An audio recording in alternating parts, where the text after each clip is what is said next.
જય હિન્દ। હું મારી પ્રોફાઇલમાં ક્યારે કોઈના બિઝનેસનું પ્રમોશન નથી કરતો, પણ જ્યારે પણ મોકો મળે છે ત્યારે આવા નાના નાના વેન્ડર જે મહેનતથી પોતાનું ગુજરાન ચલાવે છે એમનો વિડીયો ચોક્કસથી મૂકતો રહું છું।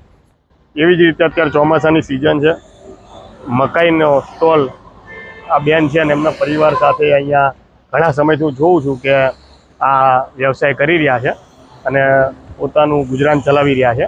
ઘણાને સાંભળું છું કે ભાઈ 10 રૂપિયાની વસ્તુ લઈને 50 રૂપિયામાં વેચે છે અને 20 રૂપિયાની વસ્તુ લઈને 50 રૂપિયામાં વેચે છે। તો સાહેબ, ચાલુ વરસાદે એક વખત આ વ્યવસાય તમે પણ કરીને જુઓ એક દિવસ માટે, એટલે તમને ખબર પડી જશે કે આ વસ્તુની નહીં, પોતાની મહેનતની કિંમત માંગતા હોય છે।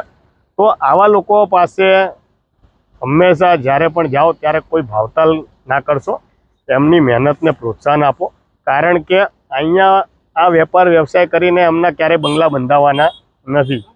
અત્યારે ચોમાસાની સિઝન છે, સિઝનેબલ વેપાર છે આ, બરાબર। અત્યારે 5 પૈસા વધુ કમાઈ લેશે તો એમનો બંગલા તો બંધાવવાના નથી। આ 12 મહિનાનો વેપાર નથી, નહીં તો આમાંય લોકો ગણિત કરવા માંડશે કે ઓહો આટલું। અત્યારે ચોમાસાની સિઝન છે, સિઝનેબલ વેપાર છે આ, બરાબર।